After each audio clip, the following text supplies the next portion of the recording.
Welcome students. मैं doctor Sanjeev Bansal, associate professor, post graduate department of accountancy and business statistics, SNDB government PG college Nohar, आप सभी PhD course work के students का हार्दिक स्वागत और अभिनंदन करता हूं।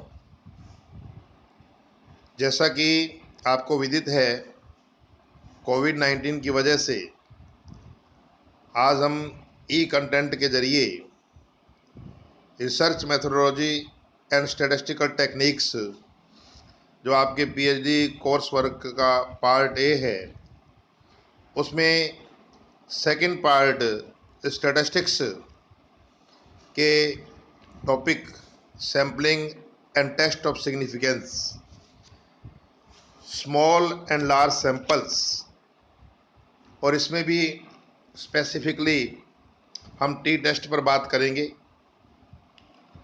सैम्पलिंग होता क्या है, आपको पता होना चाहिए कि जैसे कोई धान मंडी में बहुत सारे व्यापारी होते हैं, गेहूँ, सरसों, अभी नरमा कपास का सीज़न आएगा, कॉटन का, तो बहुत बड़े ढेर में से व्यापारी एक मुट्ठी भर सैंपल के बेस पर उस कपास की क्वालिटी या गेहूं की क्वालिटी या चावल की क्वालिटी या मस्टर्ड या सरसों की क्वालिटी के बारे में अंदाज़ा लगा लेता है कि इसकी क्वालिटी कैसी है, इसको किस रेट पर हमें परचेज करना चाहिए। उसी प्रकार फॉर एग्ज़ाम्पल आपकी ये यूनिवर्सिटी है, बहुत सारे स्टूडेंट्स यहाँ अध्ययन कर रहे हैं, तो एट रैंडम कुछ स्टूडेंट्स का टेस्ट लेकर कुछ 8-10 क्वेश्चन उनसे पूछकर इस यूनिवर्सिटीज़ में जो स्टूडेंट अध्ययन कर रहे हैं, पढ़ रहे हैं, उनके लेवल ऑफ नॉलेज क्या है, उसके बारे में अंदाज़ा लगाया जा सकता है। इसी प्रकार से हम देखते हैं, इलेक्शन से पहले प्री एग्जिट पोल जिसे अपन बोलते हैं, सर्वे होता है, तो कुछ हर एक मोहल्ले में कुछ लोगों से बातचीत करके ये एक ओपिनियन बना ली जाती है कि आने वाले इलेक्शन में रिजल्ट क्या होगा, किस कैंडिडेट या किस पार्टी के पक्ष में ये इलेक्शन जाएगा। तो इसे अपन सैम्पलिंग के नाम से पुकारते हैं। तो यूनिवर्स का मतलब पूरा समग्र, और उसमें से जो सैंपल लिया जाता है, नमूना लिया जाता है, उसे अपन प्रतिदर्शज या सैंपल या निदर्शन के नाम से पुकारते हैं। आज हम स्मॉल सैंपल में टी टेस्ट पर बात करेंगे।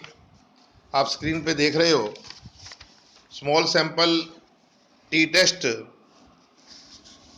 की हम चर्चा करेंगे। इसे अपन स्टूडेंट्स टी टेस्ट के नाम से भी पुकारते हैं। इसका विकास सन 1908 में 1908 में विलियम गॉसेट, WS गॉसेट ने किया था। इनको स्टूडेंट उपनाम से भी जाना जाता है, इसीलिए अपन इसे स्टूडेंट्स टी टेस्ट के नाम से भी पुकारते हैं। स्मॉल सैंपल में जो सैंपल का साइज़ है वो लेस देन 30 होना चाहिए। हालांकि इससे ज़्यादा भी हो तो भी स्मॉल सैंपल लगाया जा सकता है, लेकिन अप्रोप्रिएट या उचित तभी होगा जब सैंपल का साइज़ लेस देन 30 हो। स्मॉल सैंपल में मेनली 3 प्रकार के टेस्ट अपन पढ़ते हैं, जिसमें Fisher's Z test, students t test और F टेस्ट, 3 प्रकार के टेस्ट हैं। आज हम स्टूडेंट्स टी टेस्ट या टी टेस्ट के बारे में विस्तार से चर्चा करेंगे, क्योंकि आप जितने भी लोग इस रिसर्च वर्क से जुड़े हुए हो, PhD कर रहे हो, चाहे वो कॉमर्स के स्टूडेंट हों, चाहे वो साइंस के स्टूडेंट्स हों, चाहे वो आर्ट्स से फैकल्टी से हों, चाहे वो लॉ से हों, एजुकेशन से हों, जब हम रिसर्च करते हैं तो उसमें कुछ स्टैटिस्टिकल टूल्स का यूज़ किया जाता है। उसमें टी टेस्ट है, एनोवा है, जिसे अपन एफ टेस्ट के नाम से पुकारते हैं, काई स्क्वायर टेस्ट है। तो इन्हीं में से आज हम टी टेस्ट पर बात करेंगे। इसमें फर्स्ट पॉइंट आप स्क्रीन पे देख रहे हो, यदि यूनिवर्स के मीन, इसको अपन यू या म्यू से हम डिनोट करते हैं, वह सैंपल के मीन, इसको हम एक्स बार यानी मीन से डिनोट करते हैं, कि मध्य अंतर की जांच करनी हो। कहने का मतलब, यदि यूनिवर्स और सैंपल में डिफरेंस टेस्ट करना हो, या अपन ये कह सकते हैं कि क्या जो सैंपल लिया गया है वो इसी यूनिवर्स से संबंधित है, या यूनिवर्स के मीन और सैंपल के मीन में कोई डिफरेंस सिग्निफिकेंट तो नहीं है, कोई खास डिफरेंस तो नहीं है। इसकी जांच करने के लिए हम टी टेस्ट का प्रयोग करते हैं। तो टी की वैल्यू कैसे निकालनी है, इसका फॉर्मूला है, आप स्क्रीन पे देख रहे हो, mean minus mu upon s और इनटू एन का रूट। मीन यानी सैंपल का मीन, म्यू यानी यूनिवर्स का मीन, और जो साइड में मैंने लाइनें लगाई हैं इसका मतलब होता है प्लस माइनस इग्नोर्ड। यानी 60 माइनस 70 है या 70 माइनस 60 है, इसे 10 ही लिखना है, माइनस या प्लस 10 का यूज़ इसमें नहीं करना है, प्लस माइनस को इग्नोर कर देना है। एस का मतलब यहाँ पर स्टैंडर्ड डेविएशन से है, परमाप विचलन से है, और इनटू एन का मतलब जो सैंपल का साइज है उसका हमें रूट लेना है। ये टी की कंप्यूटेड वैल्यू आ जाएगी। यह एक फार्मूला मैंने और लिखा है, स्क्रीन पे आप देख रहे हो, x minus mean minus mu upon standard deviation और इनटू एन माइनस 1। देखो एस और ये जो स्टैंडर्ड डेविएशन है, इन दोनों में क्या डिफरेंस है।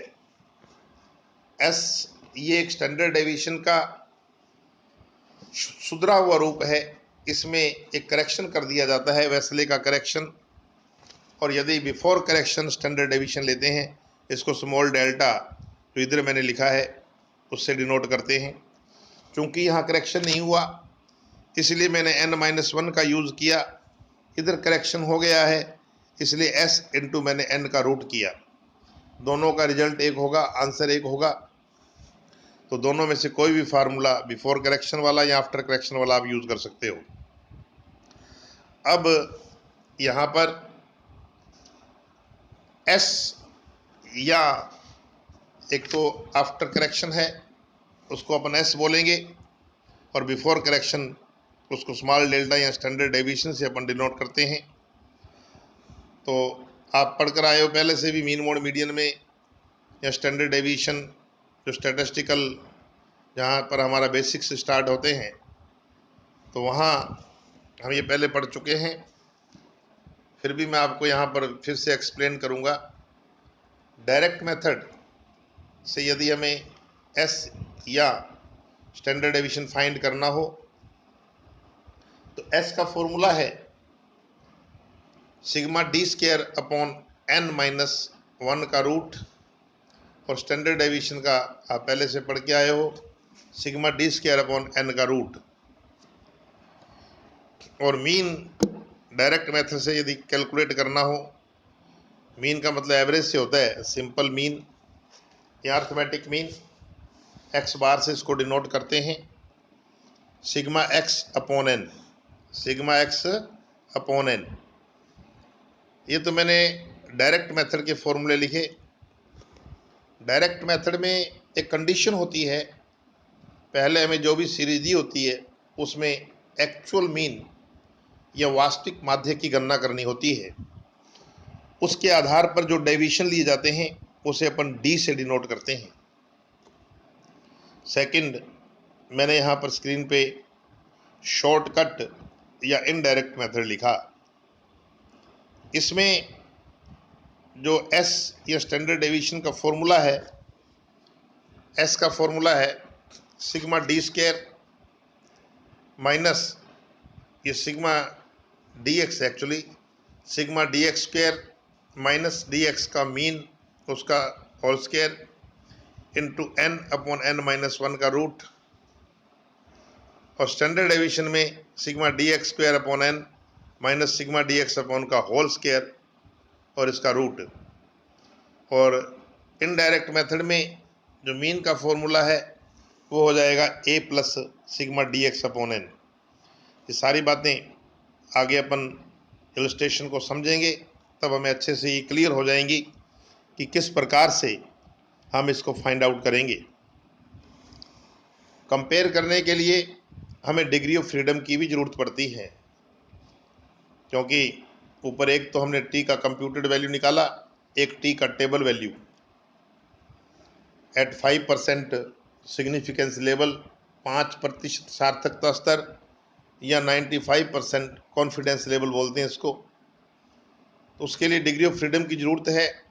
डिग्री ऑफ फ्रीडम यहाँ पर जो होगी उसका फॉर्मूला है n-1। जो सैंपल का साइज है उसमें से एक कम कर देंगे, वो डिग्री ऑफ फ्रीडम कहलाएगी। फिर हमें परिणाम जानने के लिए, रिजल्ट के लिए हमें कंपेयर करना होगा कंप्यूटेड वैल्यू टी की और टेबल वैल्यू टी की। तो जो हमने टी कंप्यूट किया उसको टेबल वैल्यू से कंपेयर करेंगे। यदि हमारा कंप्यूटेड वैल्यू टेबल वैल्यू से कम है तो डिफरेंस इनसिग्निफिकेंट है, अर्थात कोई खास बात नहीं है, इतना अंतर हो सकता है। मीन्स ये जो सैंपल है किसी यूनिवर्स का है, इनके मीन में कोई खास अंतर नहीं है। यहाँ पर यूँ कह सकते हैं जो हमने नल हाइपोथेसिस लिया, जो शून्य परिकल्पना ली, वो ठीक है, उसको एक्सेप्ट किया जाएगा, उसको रिजेक्ट नहीं किया जाएगा। तो इस प्रकार से हमें इसमें कंक्लूजन लिखना होता है। अब इसमें आप स्क्रीन पे एक इलस्ट्रेशन देख रहे हो। इस एग्जाम्पल के द्वारा हम इसको समझने की कोशिश करेंगे। एक एग्जाम्पल मैंने लिखा हुआ है,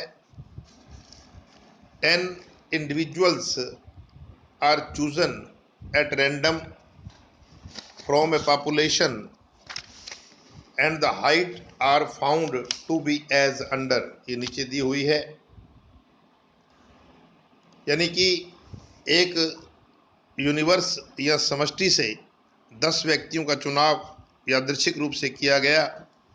उनकी ऊंचाइयां क्रमशः, ये नीचे मैंने ब्रैकेट में लिखी हुई हैं, 63, 63, 64, 65, 66, 69, 69, 70, 70 एंड 71 है, इंच है। In the light of these information, discuss the suggestion that mean height of universe is 65 inches.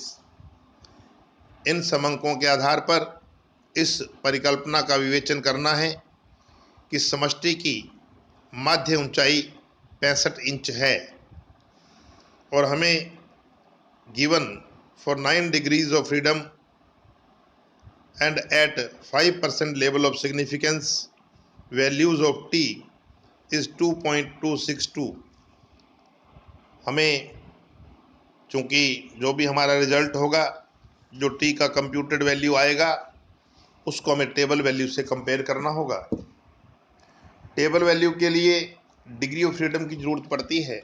Degree of freedom मैंने अभी बताया था n-1, तो 10 है, सैंपल का जो साइज 10 है। मैंने बताया कि स्मॉल सैंपल में n जो है लेस देन 30 होना चाहिए, तो यहाँ 10 है। n-1 10 में से एक, यानी 9 डिग्री ऑफ फ्रीडम है। उस पर हमें 5% सिग्निफिकेंस लेवल या 95% कॉन्फिडेंस लेवल पर टेबल वैल्यू देखनी है। वो इस क्वेश्चन में गिवन है 2.262। अब हमें ये कंपेयर करना है, ये देखना है कि ये जो सैंपल है 10 व्यक्तियों का, इनकी मीन हाइट, जो यूनिवर्स के मीन हाइट 65 है, लगभग उसके बराबर है, सेम है, कोई ज़्यादा अंतर तो नहीं है, ये हमें चेक करना है। तो अब इसका सॉल्यूशन स्क्रीन पे आप देख रहे हो। नल हाइपोथेसिस या शून्य परिकल्पना या H0 मैंने ली, यूनिवर्स मीन इज 65, या यूं कह सकते हैं कि sample mean equal to universe mean, या मीन इक्वल टू म्यू बोल सकते हो आप, मीन इक्वल टू म्यू। और अल्टरनेटिव हाइपोथेसिस H1 मैंने लिया, universe mean not equal to 65, या यूं कह सकते हो यूनिवर्स मीन और sample mean is not equal, लगभग सेम नहीं है, लगभग बराबर नहीं है। तो ये हमने हाइपोथेसिस लिया, फिर हम इसको कंपेयर करके चेक करेंगे कि क्या आपने जो हाइपोथेसिस लिया, नल हाइपोथेसिस, उसको एक्सेप्ट करेंगे या रिजेक्ट करेंगे। अब इस क्वेश्चन को हम दोनों तरीकों से करेंगे, डायरेक्ट मेथड और इनडायरेक्ट मेथड। पहले आप देख रहे हो मैंने इधर डायरेक्ट से एक्सप्लेन किया है। डायरेक्ट मेथड एक्स मैंने यहाँ नोट डाउन कर दिया, 63, 63, 64, 65, 66, 69, 69, 70, 70 एंड 71। डायरेक्ट मेथड में डी का मतलब होता है डेविएशन फ्रॉम एक्चुअल मीन, यानी एक्स माइनस एक्स बार। तो पहले हमें एक्चुअल मीन या माध्य की कैलकुलेशन, मीन की कैलकुलेशन करनी पड़ेगी। और डायरेक्ट मेथड में जो मीन का फॉर्मूला होता है वो इसके नीचे लिखा हुआ है, सिग्मा एक्स अपॉन एन। तो sigma x upon n, x का टोटल किया मैंने, ये आया 670, और एन का मतलब नंबर ऑफ आइटम, ये 10 आइटम है। 670 में 10 का डिवाइड किया तो ये 67 आ गया। तो 67 एक्चुअल मीन है।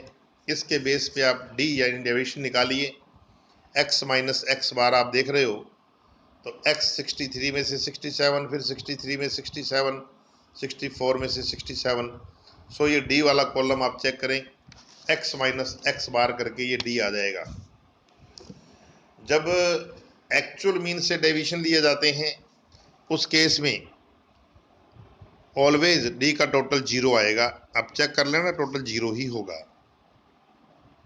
फिर डी स्क्वायर, ये जो डेविएशन लिए थे आपने, डी का मतलब होता है डेविएशन फ्रॉम एक्चुअल मीन। इसका स्केयर कर लीजिए, तो हमने डी का स्केयर आप देख रहे हो, next column D square. Square कभी माइनस में नहीं होते, तो 4 -4 का स्केयर 16, फिर -4 का 16, 3 का स्केयर 9, 2 का 4, 1 का 1, 2 का फिर 4, 4, 9, 9, 16। इसका टोटल कर लीजिए, सिग्मा डी स्केयर, सिग्मा का मतलब समेशन, टोटल। तो डी का टोटल इसको सिग्मा डी स्केयर बोलेंगे, एक्स का टोटल इसको सिग्मा एक्स बोलेंगे। ये आ गया 88। अब इससे पिछले पेज पर डायरेक्ट मेथड में मैंने एस का फॉर्मूला बताया था। जो एस का फॉर्मूला था इससे पिछले पेज पर मैंने बताया था, sigma d square upon N minus 1। तो यहाँ पर sigma d square upon N minus 1, 88 अपॉन 10 माइनस 1 का रूट, यह आएगा 3.127। ये एस आ गया। एस का मतलब स्टैंडर्ड डेविएशन से ही है, लेकिन ये आफ्टर करेक्शन होता है, वेस्ले करेक्शन। अपन चाहें तो स्टैंडर्ड डेविएशन भी निकाल सकते हैं, उसमें फॉर्मूला लगेगा sigma D square upon n. दोनों तरीक़ों से क्वेश्चन हो सकता है। एस का यूज़ करोगे तो टी का फार्मूला एस वाला यूज़ करना, और स्टैंडर्ड डेविएशन स्मॉल डेल्टा का यूज़ करोगे तो टी का फॉर्मूला स्मॉल डेल्टा यानी कि स्टैंडर्ड डेविएशन वाला यूज़ करना। तो इसमें अब टी का फॉर्मूला मैंने पिछले पेज पे बताया था आपको, mean minus mu plus minus ignore upon s into N का रूट। तो mean minus mu plus minus ignore upon s और एन का रूट।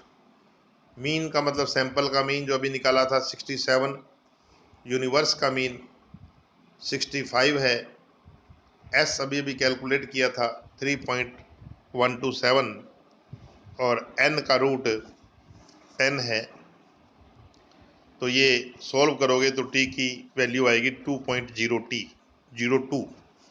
तो ये t का कंप्यूटेड वैल्यू है 2.02।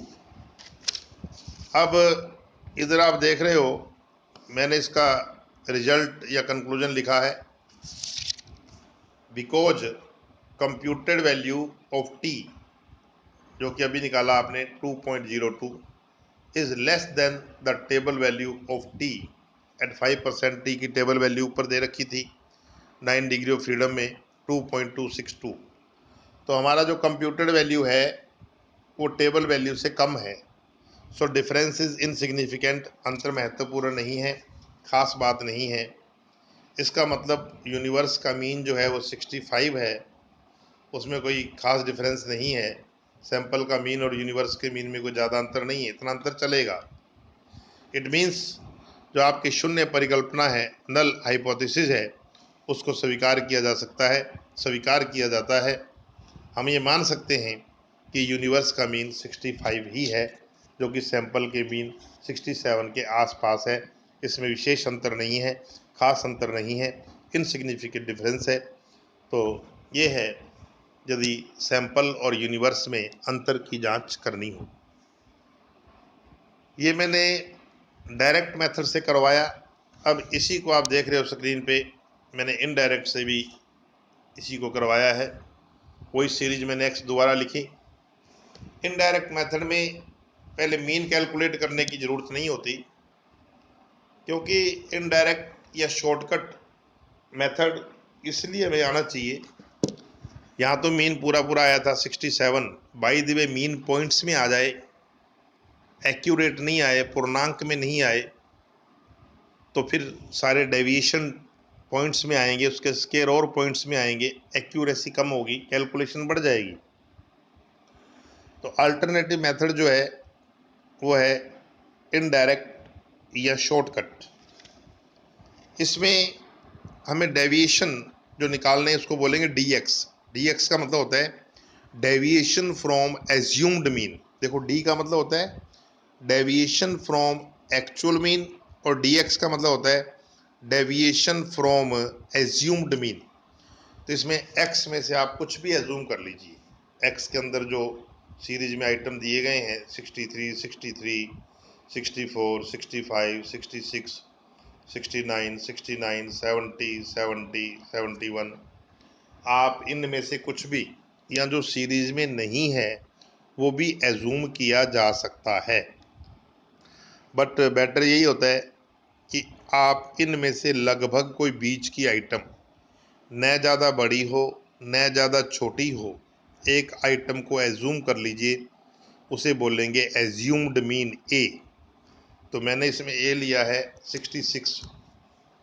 अब इसके आधार पर डेविएशन dx यानी x माइनस ए, 63 माइनस 66, फिर 63 माइनस 66, फिर 64 माइनस 66। तो ये dx आप स्क्रीन पे देख रहे हो, x माइनस ए।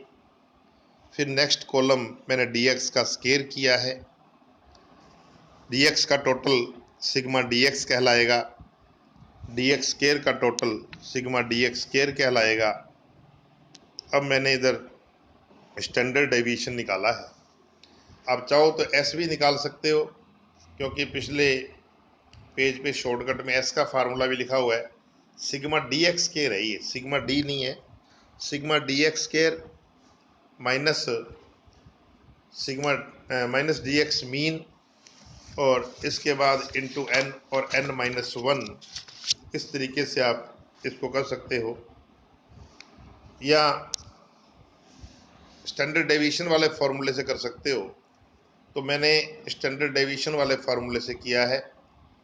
स्टैंडर्ड डेविएशन का फार्मूला आप देख रहे हो, पिछले पेज पे दिया हुआ है, sigma dx square upon n minus sigma dx upon n का होल स्क्वायर और सारे का रूट। यही मैंने लगाया। सिग्मा dx स्क्वायर 98 है अपॉन n 10 है, माइनस सिग्मा dx 10 है अपॉन n 10 है, इसका होल स्क्वायर और सारे का रूट। 98 अपॉन 10 9.8 हो गया, 10/10 1 का स्क्वायर 1 हो जाएगा। सो 8.8 का रूट कीजिए तो ये आएगा 2.9665, स्टैंडर्ड डेविएशन आ गया। और मीन शॉर्टकट मेथड में a plus sigma D x upon n assume किया था 66 plus sigma D x 10/n10 है, तो वही 67, चाहे आप डायरेक्ट से करो चाहे आप शॉर्टकट मेथड से करो या इनडायरेक्ट से करो, मीन वही आएगा 67। टी अब स्टैंडर्ड डेविएशन से मैंने किया तो स्टैंडर्ड डेविएशन वाला फार्मूला लगा रहा हूँ। टी में मीन माइनस म्यू अपॉन में स्टैंडर्ड डेविएशन इंटू n-1 हो जाएगा। वहाँ n होता है क्योंकि s के फॉर्मूले में n-1 है, या स्टैंडर्ड डेविएशन के फॉर्मूले में n है, तो यहाँ n-1 हो जाएगा। तो अब मैंने फार्मूले में वैल्यू फीड कर दी 67 माइनस 65 अपॉन 2.9665 इंटू n-1 यानी कि 10-1 का रूट, वही टी की वैल्यू सेम आएगी 2.02।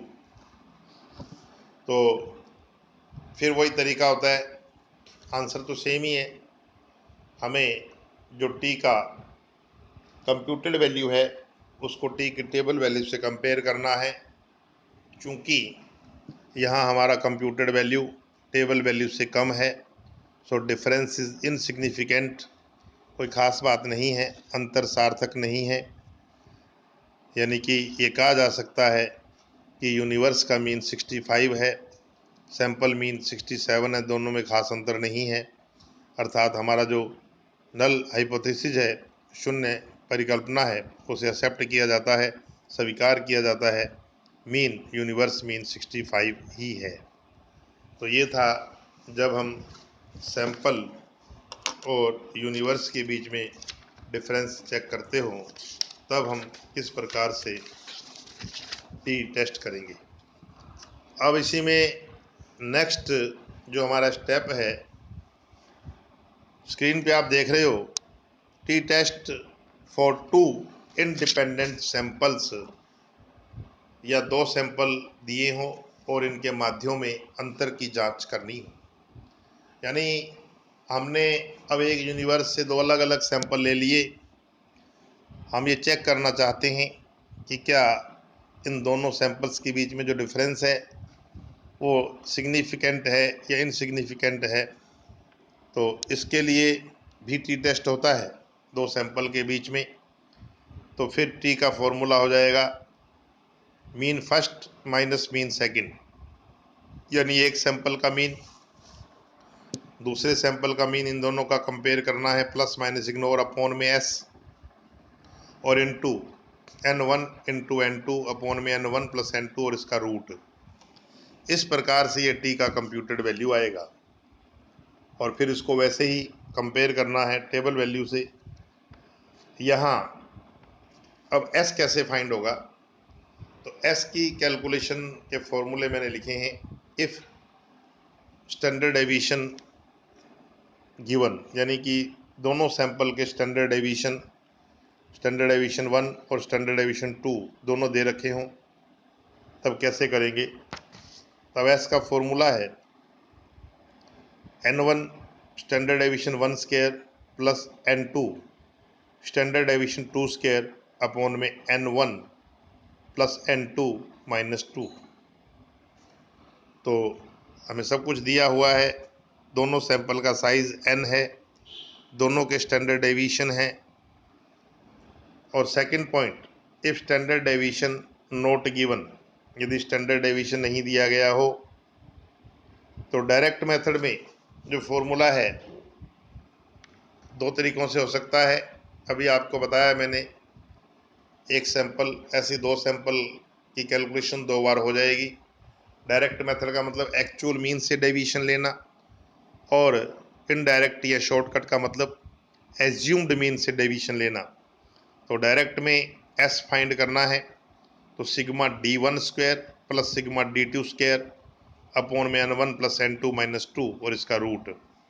और इनडायरेक्ट में s फाइंड करना है, तो sigma dx1 square plus sigma dx2 square minus n1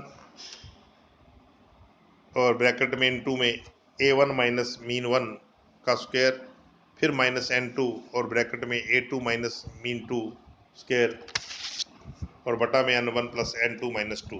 कहने का मतलब इनडायरेक्ट में जो आपने डेविएशंस के स्क्वायर निकाले हैं उनका टोटल ले लेना, दोनों को ऐड कर लेना दोनों सैंपल का, और माइनस पहले सैंपल के एज्यूम का पहले सैंपल के एक्चुअल मीन का डिफरेंस का स्क्वायर और फिर उसको N1 से मल्टीप्लाई करना है। ऐसे माइनस दूसरे सैंपल के एज्यूम का दूसरे सैंपल के एक्चुअल मीन से डिफरेंस का स्क्वायर और उसको N2 से मल्टीप्लाई करना है, अपॉन में वही N1 प्लस N2 माइनस 2 और इसका सारे का रूट। दो सैंपल के केस में जो डिग्री ऑफ फ्रीडम होता है वो है N1 plus N2 minus 2। Result का तरीका वही होता है, if computed value less than the table value then difference is insignificant, so null hypothesis accepted, और if computed value more than the table value then difference is significant, so null hypothesis not accepted और rejected. तो ये दो sample की बात हम करेंगे जब दो सैंपल दिए गए हों। अब इसका भी एक एग्जाम्पल के द्वारा हम इसको समझने की कोशिश करेंगे इस पॉइंट को। तो आप स्क्रीन पे देख रहे हो, एक क्वेश्चन मैंने नोट किया है, the following data pertain to the two types of batteries tested for their length of life।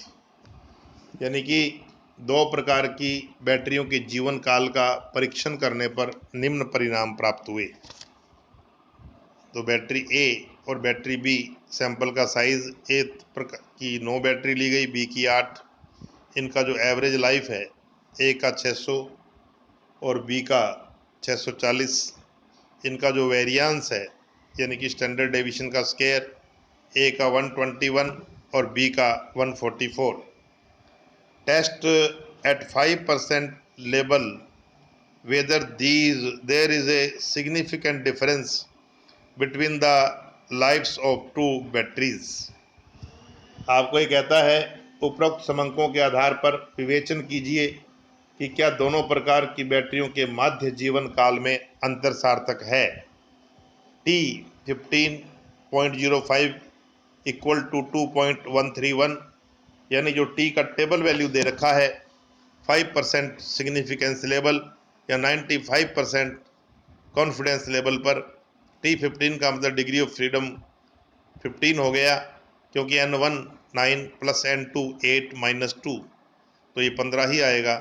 तो टेबल वैल्यू क्वेश्चन में अपने को दिया हुआ है 2.131।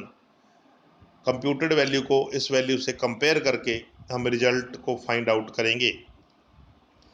अब मैंने नल हाइपोथेसिस माना, शून्य परिकल्पना मैंने ली, H0 mean 1 equal to mean 2, यानी दोनों सैंपल के मीन लगभग सेम है, कोई विशेष अंतर नहीं है।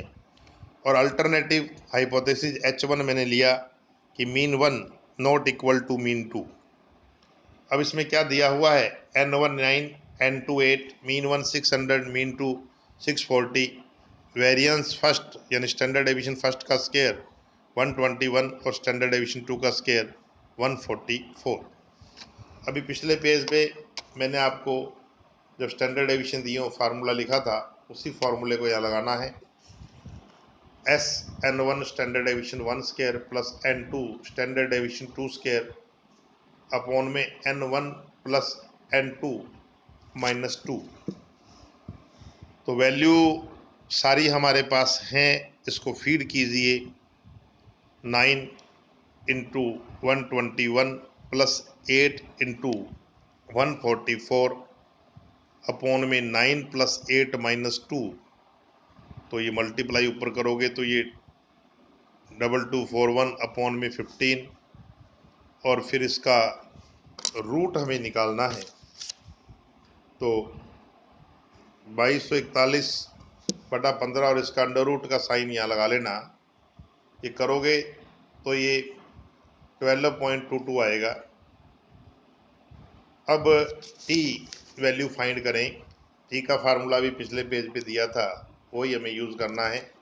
Mean 1 minus mean 2 plus minus ignore S into N1 into N2 plus upon में N1 प्लस N2। तो दो सैंपल के केस में फार्मूला लिखा था, उसी फार्मूले में मैं वैल्यू फीड कर रहा हूँ।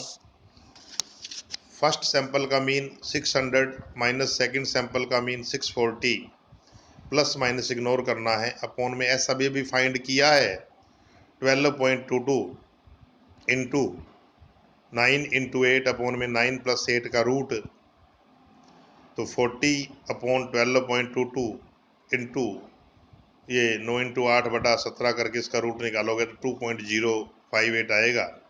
और फाइनली जो टी का कंप्यूटेड वैल्यू आएगा वो आएगा 6.736। डिग्री ऑफ फ्रीडम मैंने बताया N1 प्लस N2 माइनस 2, तो 9 प्लस 8 माइनस 2 इक्वल टू 15 पर टेबल वैल्यू ऊपर क्वेश्चन में गिवन था 5% सिग्निफिकेंस लेवल पर 2.131 और हमारा कंप्यूटेड वैल्यू है 6.736। यहाँ आप चेक करो, हमारा कंप्यूटेड वैल्यू टेबल वैल्यू से ज़्यादा है। Computed value of t equal to 6.736 is more than the table value of t जो कि 2.131 था। सो डिफरेंस इज सिग्निफिकेंट, अर्थात अंतर महत्वपूर्ण है। दोनों सैंपल के बीच में जो डिफरेंस है वो सिग्निफिकेंट है, मीन्स इनका जो डिफरेंस है वो सेम नहीं है।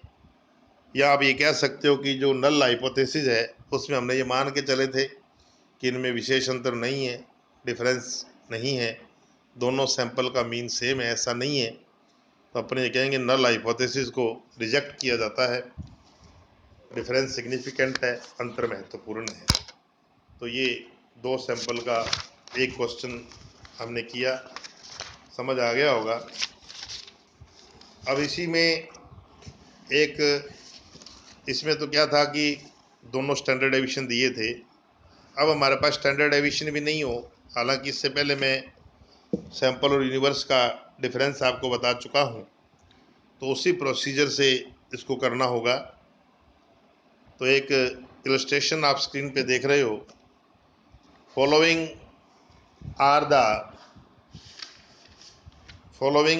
Are the gains in weight in LBS। तो ये कहता है in a random sample 10 pigs fed on food A, यानी फूड ए या खाद्य ए पर रखे गए 10 सूअरों के यादृच्छिक प्रतिदर्श के लिए एक निश्चित अवधि में उनके भार में निम्नांकित वृद्धि पौंड में हुई। तो हमने कोई फूड ए पर कुछ सूअर्स को फेडअप किया और उनका जो वेट है वो इस प्रकार से बढ़ा, 10 पिग्स का दे रखा है पौंड्स में, 10, 6, 16, 17, 13, 12, 8, 14, 15 एंड 9। ऐसे ही the gain in weights fed on food B in the same period in a random sample of 12 pigs are as follows। इसी प्रकार से कोई फूड बी या खाद्य बी पर रखे गए 12 सूअरों के एक अन्य यादृच्छिक प्रतिदर्श में उस अवधि में निम्न प्रकार से भार में वृद्धि हुई। तो 10 जो पिग थे उनको तो फूड ए पर रखा गया, जो 12 पिग थे उनको फूड बी पर रखा गया। तो दो सैंपल हैं। Test the hypothesis that the two foods are significantly different as far as the increase in weight is concerned. इस तथ्य की जांच कीजिए कि क्या खाद्य ए और बी द्वारा भार वृद्धि पर प्रभाव के संबंध में अंतर सार्थक है, कि दोनों फूड के बेस पर जो वेट इंक्रीज हुआ उसमें जो डिफरेंस है वो सिग्निफिकेंट है, इसको चेक करना है। Use the following portion of statistical table. T की टेबल का कुछ पोर्शन आपको दिया गया है। डिग्री ऑफ फ्रीडम दे रखी है 19, 20, 21, 22, 23 और value of t at 5% level. T की वैल्यू दे रखी है 5% लेवल पर। इन सभी डिग्री ऑफ फ्रीडम के सामने। अब इसका हल आप स्क्रीन पे देख रहे हो। क्वेश्चन का मैंने शून्य परिकल्पना या नल हाइपोथेसिस लिया।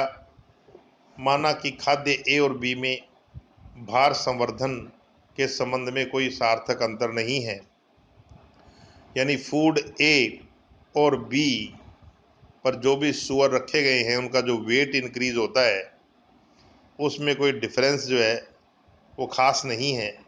अपन ये मान के चलते हैं H0 कि दोनों जो सैंपल हैं फूड ए के आधार पर और फूड बी के आधार पर वो लगभग उनमें डिफरेंस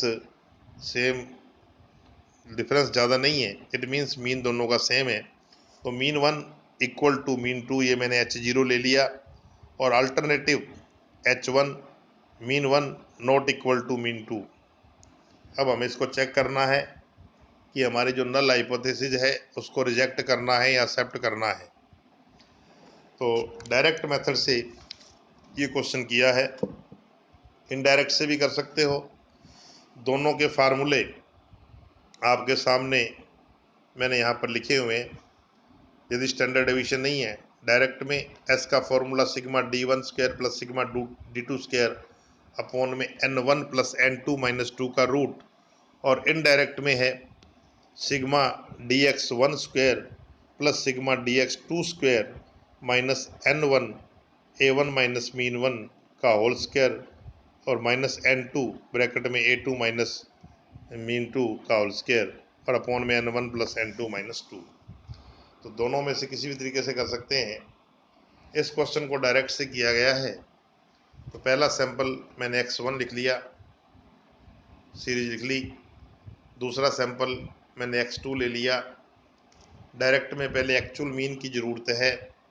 पहले सैंपल x1 का मैंने नीचे मीन निकाला हुआ है। x1 का टोटल लिया, ये आया 120 सिग्मा x1 और मीन 1 आया 120 अपॉन 10, 12 आ गया। इस 12 के बेस पर मैंने डी लिए, डेविएशन D1 बोला इसको, वही x माइनस मीन फर्स्ट, फिर D1 का स्क्वायर कर दिया, इसको बोलेंगे सिग्मा D1 स्क्वायर। ऐसे ही दूसरे सैंपल में x2 इसका टोटल किया, सिग्मा x2 एक्चुअल मीन निकाला, mean 2 equal to sigma x2 upon N2 और ये आया 15। फिर इसके बेस पर मैंने डेविएशन लिए D2 x2 माइनस मीन 2 और फिर D2 का स्क्वायर कर दिया डेविएशन का। तो ये पहले भी मैं बता चुका हूँ। उसी प्रकार से यहाँ भी मैंने उसी प्रोसीजर से इनको सॉल्व किया है। तो ये सारी कैलकुलेशन कर लीजिए। कैलकुलेशन करने के बाद समझ गए होंगे, पहले केवल एक ही सैंपल था, यूनिवर्स से लिया था, वो मैंने डायरेक्ट मेथड से करवाया था। डायरेक्ट मेथड का मेन लिया, प्रोसीजर समझ लीजिए। जो भी गिवन सीरीज है उसका पहले मीन निकाल लिए। मीन का सीधा सा तरीका एवरेज का, जितने भी आइटम हैं उनका टोटल करो और नंबर ऑफ आइटम से भाग दे दो। तो ऐसे मैंने दूसरी सीरीज में किया। फिर जो मीन आया उसके बेस पर डी निकालो, x माइनस एक्स बार, डी का मतलब डेविएशन फ्रॉम एक्चुअल मीन, उससे अंतर, और फिर डी का स्क्वायर निकाला मैंने। ऐसे ही मैंने दूसरे सैंपल का किया। अब फार्मूला मैंने बताया था आपको, डायरेक्ट मेथड में सिग्मा D1 का स्क्वायर प्लस सिग्मा D2 का स्क्वायर अपॉन में N1 प्लस N2 माइनस 2। तो सिग्मा D1 स्क्वायर था 120, सिग्मा D2 स्क्वायर था 314 अपॉन में 10 प्लस 12 माइनस 2 का रूट। तो ये 434/20 या 21.7, इसका रूट निकालोगे तो ये 4.66। तो ये S आ गया आफ्टर करेक्शन, जिसको स्टैंडर्ड डेविएशन को हम S से डिनोट करते हैं। अब टी टेस्ट का फॉर्मूला वही है दो मीन के केस में, मीन 1 माइनस मीन 2 अपॉन में S और इनटू में N1 इंटू N2 अपॉन में N1 प्लस N2 का रूट। तो मीन 1 पहले सैंपल का मीन था 12, दूसरे सैंपल का मीन है 15 अपॉन S और into N1 upon N1 plus N2 किया तो ये t की वैल्यू आप फाइंड करोगे तो ये आएगी 1.5035। अब हमें टेबल वैल्यू के लिए डिग्री ऑफ फ्रीडम चाहिए। Degree of freedom N1 plus N2 minus 2, 10 plus 12 minus 2 20, और 20 पर आप देख रहे हो क्वेश्चन में दे रखी थी डिग्री ऑफ फ्रीडम 2.09, तो 2.09, सो टेबल वैल्यू ऑफ टी या T05 आ गया 2.09। अब हमें रिजल्ट निकालना है, कंपेयर करना है। यदि हमारा कंप्यूटेड वैल्यू टेबल वैल्यू से कम है so difference is insignificant.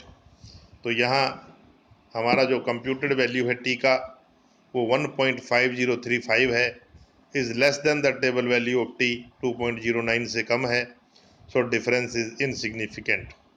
It means food A and B are same as increase in weight, यानी कि भार में वृद्धि की स्थिति में हम ये कह सकते हैं कि फूड ए और फूड बी में कोई ख़ास अंतर नहीं है। दोनों जो हैं एक ही प्रकार के फूड हैं, इनमें कोई अंतर नहीं पाया जाता है, यानी कि नल हाइपोथेसिस इज एक्सेप्टेड। तो अपन ये कह सकते हैं कि शून्य परिकल्पना स्वीकार की जाती है, अर्थात खाद्य ए और बी खाद्य भार की वृद्धि की दृष्टि से दोनों जो फूड हैं वो वेट इंक्रीज की पॉइंट ऑफ व्यू से दोनों फूड सेम है, क्योंकि डिफरेंस सिग्निफिकेंट नहीं है, इनसिग्निफिकेंट है। तो ये था जब दो सैंपल दिए हों और उस केस में हम टी टेस्ट कैसे अप्लाई करेंगे। अब इसमें एक पॉइंट बहुत इम्पोर्टेंट है, अच्छा पॉइंट है टी का, test of significance between the means of two paired और कोरिलेटेड सैंपल्स, यानी दो संबंधित प्रतिदर्शों के माध्यों के अंतर के लिए सार्थकता परीक्षण, और डिफरेंस टेस्ट बोलते हैं इसको, अंतर जांच, यानी किसी तथ्य विशेष के प्रभाव की जांच करनी हो। जैसे फॉर एग्जांपल हमने स्पेशल डाइट का इफ़ेक्ट चेक करना है, हमने 10 लोगों का सैंपल लिया, उनका वेट किया गया, फिर हमने उनको 1 महीना कोई स्पेशल डाइट दी, फिर उनका वेट किया गया। हम ये चेक करना चाहते हैं कि क्या इस स्पेशल डाइट का उनके वेट पर कोई इफ़ेक्ट है या नहीं।